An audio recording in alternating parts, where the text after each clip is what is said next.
हफ्ते का आखिरी दिन और अगले हफ्ते में भी एक्शन काफी म्यूटेड होगा, लेकिन अमोल सबसे पहले आप बताएं स्टॉक स्पेसिफिक आइडियाज और कमाई के मौके आपको इन लेवल्स पर कहां नजर आ रहे हैं। जी नमस्ते and good afternoon. I think positional point of view से मैंने दो स्टॉक पिक किए हैं। एक मैं ट्रेंड को फॉलो कर रहा हूँ तो एक रैडिको एक अच्छा लग रहा है पोजिशनल पॉइंट ऑफ व्यू से।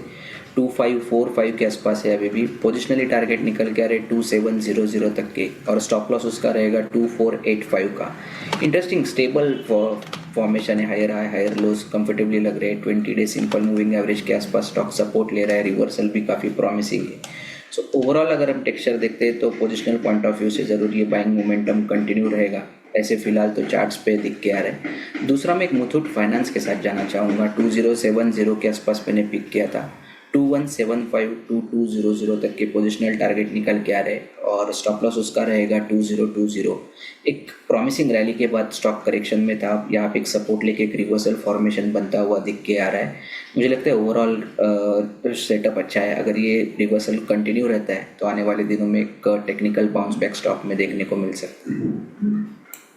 इस पर खरीदारी की राय 2175 से 2200 तक के लेवल्स यहां पर नजर आ सकते हैं। और इसके अलावा अल्को बेवरेज इंडस्ट्री से रैडिको खैतान पर अमूल ने खरीदारी की राय दी है, जहां पर 2700 तक के लेवल्स नजर आ सकते हैं। तो दोनों स्टॉक्स रैडिको खैतान और मुथूट फाइनेंस पर खरीदारी की राय। तेजस, आप खरीदारी के मौके इन लेवल्स पर कहां देख रहे हैं? देखिए, अगर देखेंगे तो पिछले काफी दिनों से मार्केट में थोड़ा दबाव बना रहा है। तो जो डिफेंसिव सेक्टर है जैसे कि फार्मा सेक्टर, वो काफी अच्छा ट्रैक्शन दिखा रहा है। तो मेरे जो ट्रेडिंग आइडिया से दोनों फार्मा सेक्टर से है।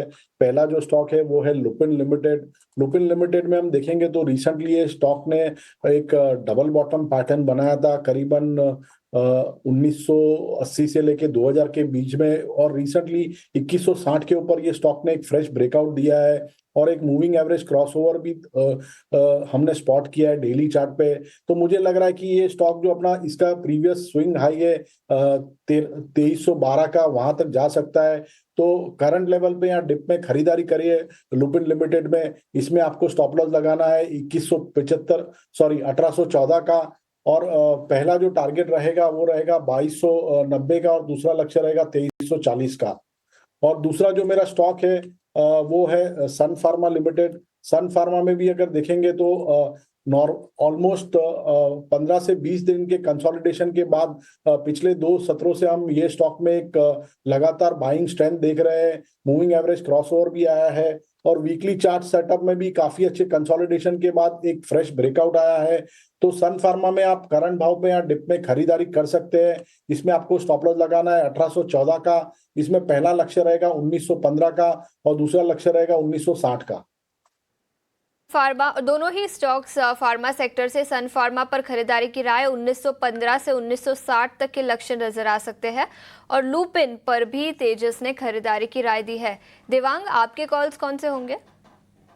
तो यहाँ पर मेरा भी फर्स्ट स्टॉक्स फार्मा सेक्टर्स में ल्यूपिन पे है। ओवरऑल चार्ट स्ट्रक्चर है काफी पॉजिटिव है। आज एक ब्रेकआउट भी देखने मिला है तो ल्यूपिन खरीदने की सलाह है। स्टॉप लॉस 2180 का है, टारगेट 2310 का है। नेक्स्ट स्टॉक रहेगा यहाँ पे M&M। महिंद्रा एंड महिंद्रा की बात करते तो स्टॉक्स में लोअर साइड से एक रिवर्सल पैटर्न देखने मिला है। आज भी एक अच्छा मूव देखने मिला है स्टॉक के अंदर, तो हमें लगता है इसमें और अपसाइड देखने मिल सकता है। 3005 का स्टॉप लॉस रखना है 3150 के टारगेट के लिए। बिल्कुल, तो चलिए यहाँ पर फार्मा स्पेस पर हमारे एक्सपर्ट्स का भरोसा कायम है और साथ ही ऑटोमोबाइल पर भी। और हो भी क्यों ना, डैम कैपिटल की ऑटो सेक्टर पर एक पॉजिटिव रिपोर्ट आई है, उसके ठीक बाद ऑटो सेक्टर में रफ्तार आज के सत्र में देखने को मिल रही है और फार्मा स्पेस भी। इनफैक्ट जो टॉप सेक्टोरल गेनर्स हैं उस लिस्ट में सबसे आगे फार्मा और ऑटो, ये दोनों सेक्टर खड़े हैं। इसके अलावा भी बाजार में आज हम देख रहे हैं FMCG, banks and financials, selected mid cap और IT स्पेस में एक्शन ट्रैक्शन बिल्टअप होता हुआ। रियल एस्टेट और मेटल जो है वो इस वक्त बैक सीट पर बैठे हैं। लेकिन खबरों के दम पर जहां पर एक्शन नजर आ रहा है, NBCC के चार्ट्स को एक बार पुल अप करना चाहिए। अच्छी मजबूती के बीच ये स्टॉक ट्रेड करता हुआ आप देख पाएंगे। और एक्सचेंजेस पर न्यूज फ्लो है जिसके चलते एक न्यूज का इम्पैक्ट यहाँ नजर आ रहा है। कंपनी को दरअसल 368 करोड़ के डिफरेंट कैटेगरीज में ऑर्डर मिले हैं और इसी के चलते स्टॉक में हम देख रहे हैं 1.5 से 2% तक की मजबूती की चाल NBCC के स्टॉक प्राइस में। तेजस, गुड आफ्टरनून, बताइए NBCC पर आपकी राय। 93-94 के लेवल्स पर इस वक्त स्टॉक ट्रेड करता हुआ। देखिए एनबीसीसी की हम बात करें तो चार्ट स्ट्रक्चर अभी भी वीक है। आज के सत्र में हमने एक थोड़ी सी रैली देखी है, बट स्टॉक अभी भी लगातार लोअर टॉप लोअर बॉटम का फॉर्मेशन बना रहा है। और इसकी जो शॉर्ट टर्म मूविंग एवरेजेस है 20 दिन और 50 दिन की, उसके नीचे लगातार ट्रेड कर रहा है। मुझे लग रहा है यहाँ से एक हल्की सी पुल बैक रैली आ सकती है स्टॉक में, करीबन 97 से लेके 100 तक, बट कोई मेजर रैली दिख नहीं रही है। Buying momentum, fresh buying momentum आने के लिए स्टॉक को 100 का जो स्तर है साइकोलॉजिकल, उसको पार करना पड़ेगा। जब तक ये स्टॉक 100 रुपए के नीचे ट्रेड कर रहा है, मुझे लग रहा है कि यहाँ से कोई भी रिलीफ रैली आती है तो उसमें से एग्जिट करना चाहिए। किसी भी रैली पे एक बार एग्जिट की ही पोजीशन लेने की राय अब भी यहां पर बनती हुई दिख रही है। फिलहाल सिर्फ और सिर्फ न्यूज फ्लो का इंपैक्ट है, टेक्निकली चार्ट्स पे कोई एक्शन या ट्रैक्शन नजर नहीं आ रहा है। एनबीसीसी वॉच लिस्ट में रख सकते हैं, लेकिन पोजीशंस फिलहाल नहीं बनानी है। सीमेंट प्लेयर्स पे देवांग, गुड आफ्टरनून। आज अच्छी खासी मजबूती है और यहाँ पर भी खबरें हैं, लेकिन मिड कैप सीमेंट प्लेयर्स में भी अच्छा खासा एक्शन है। सवाल सिर्फ सीमेंट को लेकर ही नहीं है, सीमेंट क्षेत्र में तो मजबूती है, लेकिन आज रियल एस्टेट पैक में हम देख रहे हैं कि मोमेंटम नहीं नजर आ रहा है। सीमेंट एंड कनेक्टिंग है रियल एस्टेट, साथ ही होम डेकोर, इन स्पेसेस पर फिलहाल जो एक्शन नजर आ रहा है या रियल एस्टेट पर जो एक्शन नहीं नजर आ रहा है, कोई एंट्री अपॉर्चुनिटीज आप देख रहे हैं?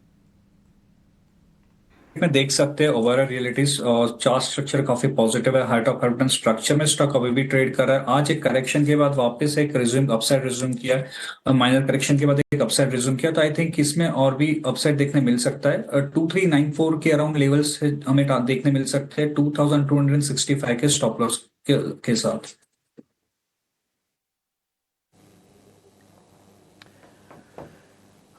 मेरे को तो, मैं आपको सच्ची बताऊँ, मेरे को तो ना ही शेयर्स मिल रहे हैं, ना ही कोई मार्केट का रिदम मिल रहा है। पूरी तरह से ठंडा मार्केट है और कुछ भी, ना ही मेरे को ऐसा कुछ बताने का दिख रहा है। हाँ, बस थोड़ा सावधान रहो। मार्केट के अंदर एक झटका सा लगता है, जैसे 20 पॉइंट का झटका एकदम से निफ्टी पे वापस लगा। अब हम वापस डेज लो की तरफ टेस्ट करने के लिए जा रहे हैं। 75 पॉइंट की सिर्फ बढ़त रह गई है और सारी की सारी बढ़त मार्केट ने एक साथ ही खो दी है वापस। ठीक है, थोड़ा सावधान रहो, बस और कुछ नहीं है। बस इतना ही पॉइंट मैं आपके सामने कहना चाहता हूँ। आते हैं कुछ और शेयर्स जरा चेक कर लेता हूँ, जहाँ पे अगर कुछ बनता है तो ट्रेड मैं पूछूंगा, नहीं तो। और सभी मेहमानों से मेरी रिक्वेस्ट है, सर अगर ट्रेड ना बनता हो ना तो मना कर देना, है ना, बिल्कुल मना कर देना। लिटरली जी ट्रेड ही नहीं लेना। आप भले उसका नाम है जो आप दे दोगे, मैं समझ जाऊँगा आप नहीं बताना चाहते उसके बारे में कुछ भी। एक बार ज़रा ट्रेंड चेक करना। अमोल, आप ज़रा चेक करो ट्रेंड, कोई ट्रेड बनता है तो ठीक है, नहीं तो फिर बता दो, छोड़ देंगे। आई थिंक इंटरेस्टिंग फॉर्मेशन है एक्चुअली। जो करेक्शन आ रहे थे मार्केट में ओवरऑल, तो स्टॉक इतना करेक्ट हुआ नहीं था, तो ये एक पॉजिटिव साइन है। दूसरा पॉजिटिव साइन स्टॉक में एक है कि स्टॉक कहीं ना कहीं रेंज से बाहर निकलने का कोशिश कर रहा है। मुझे लगता है ब्रेकआउट के लिए वेट करना चाहिए, या फिर आज का डे हाई जो 7220 अगर ये स्टॉक ब्रेक कर देता है तो आई थिंक बुलिश साइड का मोमेंटम स्टॉक में और बढ़ेगा। आई थिंक ये लेवल्स काफ़ी इंटरेस्टिंग है, बट ब्रेकआउट के लिए वेट करेंगे तो आई थिंक बेटर स्ट्रैटेजी रहेगी।